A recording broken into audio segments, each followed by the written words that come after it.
Ben, c'est une question qui n'est absolument pas posée.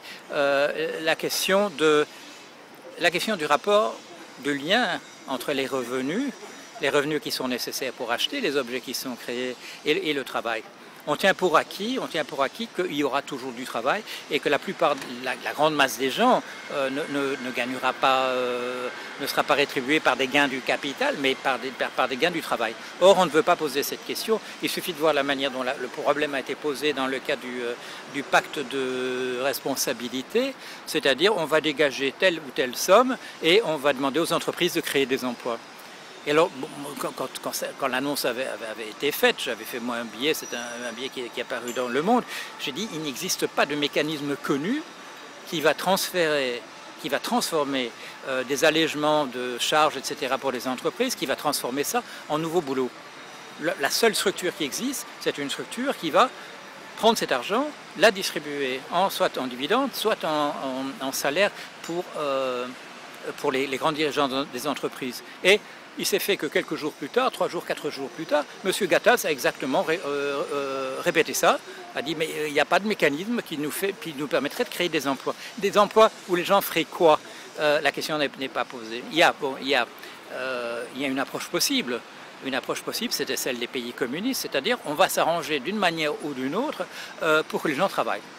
On va partager le travail existant, on va inventer, et ça, il y a une discussion qui a eu lieu récemment, en particulier en Allemagne, c'est l'ethnologue, anthropologue Graeber qui appelait ça les boulots à la con. On crée des boulots à la con pour que les gens ne soient pas des chômeurs. Bon, ça c'était l'approche, je dirais, classique dans les pays communistes. Quand il n'y avait pas du travail pour tout le monde, il n'y avait pas de clochards dans les rues parce qu'on trouvait quelque chose à faire par les gens. Est-ce que c'était des boulots intéressants?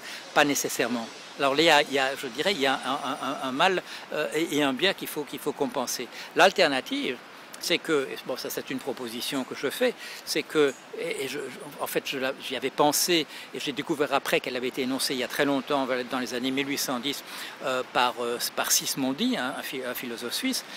La personne qui est remplacée par une machine, elle va bénéficier à vie d'une rente qui sera perçue sur la richesse créée par la machine. Ça, c'est la proposition de Sismondi. On n'est pas obligé de la refaire exactement dans ce cadre-là, je veux dire, d'une personne remplacée par une machine particulière.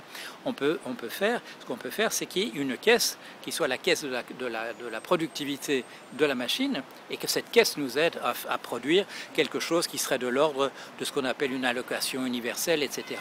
Mais cela, il faut bien le comprendre, que si on fait ça, si on fait une caisse avec les gains de compétitivité, les gains de productivité dus à la machine, que c'est de l'argent qui en ce moment va en dividendes et en salaires multipliés des dirigeants d'entreprise. Donc ce sera à eux d'accepter que cet argent n'aille pas simplement s'accumuler dans leur compte en banque avec ces caricatures qu'on connaît maintenant.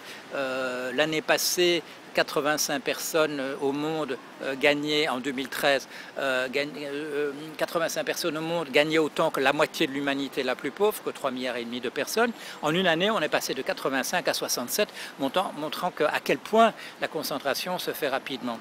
Alors, est-ce que ces gens, ces 67, ces 85, sont prêts à partager? Non, ils sont prêts à faire de la philanthropie, d'attribuer une partie de ces sommes à ceci, à cela. Si on leur disait maintenant nous allons créer une caisse à partir de la richesse créée par les machines, est-ce qu'ils seraient prêts à le faire?